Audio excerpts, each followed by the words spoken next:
നമ്മുടെ അയൽരാജ്യമായ ബംഗ്ലാദേശ് ഇപ്പോൾ ഒരു വലിയ രാഷ്ട്രീയ പരീക്ഷണ ഘട്ടത്തിലൂടെയാണ് കടന്നു പോകുന്നത്. കഴിഞ്ഞ കുറച്ചു കാലങ്ങളായി, മാസങ്ങളായി നമ്മൾ വാർത്തകളിൽ കാണുന്നത് അവിടുത്തെ കലാപങ്ങളും ഭരണമാറ്റവും ഒക്കെയായിരുന്നു. എന്നാൽ ഇപ്പോൾ ചർച്ചകൾ മുഴുവൻ 2026 ഇന്ന് നടന്ന പൊതു തെരഞ്ഞെടുപ്പിനെ കുറിച്ചാണ്. വളരെ നിർണായകമായ വാർത്തകളാണ്. ഒരുപക്ഷെ ആ രാജ്യത്തിന്റെ ചരിത്രത്തിലെ തന്നെ ഏറ്റവും വലിയ പൊളിറ്റിക്കൽ ടേണിംഗ് പോയിന്റായി വിശേഷിപ്പിക്കാവുന്നതാണ് ഇന്ന് നടന്ന തെരഞ്ഞെടുപ്പ്.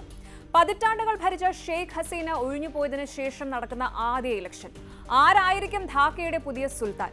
ഇനി എന്തുകൊണ്ടാണ് ഈ ഇലക്ഷൻ ഇത്രത്തോളം ക്രൂഷ്യൽ ആകുന്നത്? ആരൊക്കെയാണ് പ്രധാന കരുനീക്കങ്ങൾ നടത്തുന്നത്?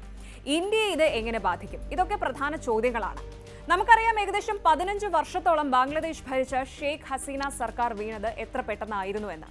കഴിഞ്ഞ ജൂലൈയിൽ നടന്ന ആ വലിയ സ്റ്റുഡന്റ് അപ്രൈസിംഗ് അല്ലെങ്കിൽ വിദ്യാർത്ഥി വിപ്ലവമാണ് ബംഗ്ലാദേശിന്റെ മുഖച്ഛായ മാറ്റിമറിച്ചത്. ഷെയ്ഖ് ഹസീനയ്ക്ക് രാജ്യം വിട്ട് ഇന്ത്യയിലേക്ക് പലായനം ചെയ്യേണ്ടി വന്നു. ആ ഒരു പവർ വാക്യൂം, ആ ഭരണശൂന്യത, അത് നികത്താൻ നിലവിൽ നൊബേൽ സമ്മാന ജേതാവ് മുഹമ്മദ് യൂനിസിന്റെ നേതൃത്വത്തിലുള്ള ഒരു ഇന്ററിം ഗവൺമെന്റ് ആണ് അവിടെയുള്ളത്.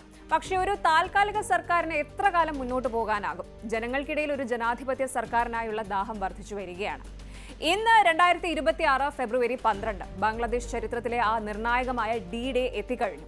ഏകദേശം 18 മാസങ്ങൾക്ക് മുൻപ് നടന്ന ആ വലിയ വിദ്യാർത്ഥി വിപ്ലവത്തിന് ശേഷം, ഷെയ്ഖ് ഹസീനയുടെ ഭരണത്തിന് അന്ത്യം കുറിച്ച ശേഷം ബംഗ്ലാദേശ് ഇന്ന് പുതിയൊരു സർക്കാരിനെ തിരഞ്ഞെടുക്കാൻ പോളിംഗ് ബൂത്തിലേക്ക് എത്തിയിരുന്നു. ഇന്ന് രാവിലെ 7:30 ലോക്കൽ ടൈം വോട്ടെടുപ്പ് ആരംഭിച്ചത്. ഈ ഇലക്ഷനിൽ ഇപ്പോൾ ഏറ്റവും കൂടുതൽ ചർച്ച ചെയ്യപ്പെടുന്ന പേര് താരിഖ് റഹ്മാന്റേതാണ്. BNP, അതായത് ബംഗ്ലാദേശ് നാഷണലിസ്റ്റ് പാർട്ടി നേതാവ് ഖാലിദ സിയയുടെ മകൻ. വർഷങ്ങളായി ലണ്ടനിൽ എക്സൈലിൽ കഴിയുന്ന താരിഖ് റഹ്മാൻ ഈ ഇലക്ഷനിലൂടെ ഒരു ഗംഭീര തിരിച്ചുവരവിന് ഒരുങ്ങുകയാണ്. മിക്ക പോൾ സർവേകളും വിരൽ ചൂണ്ടുന്നത് താരിഖ് റഹ്മാൻ അടുത്ത പ്രധാനമന്ത്രിയാകാൻ വലിയ സാധ്യതയുണ്ട് എന്നാണ്. ഷെയ്ഖ് ഹസീനയുടെ അവാമി ലീഗ് ഇപ്പോൾ ഏതാണ്ട് ഔട്ട് ഓഫ് ദി സീനായ അവസ്ഥയിലാണ്. അതുകൊണ്ട് തന്നെ താരിഖ് റഹ്മാന്റെ പാത ഇപ്പോൾ വളരെ ക്ലിയർ ആണ് എന്ന് പറയണം.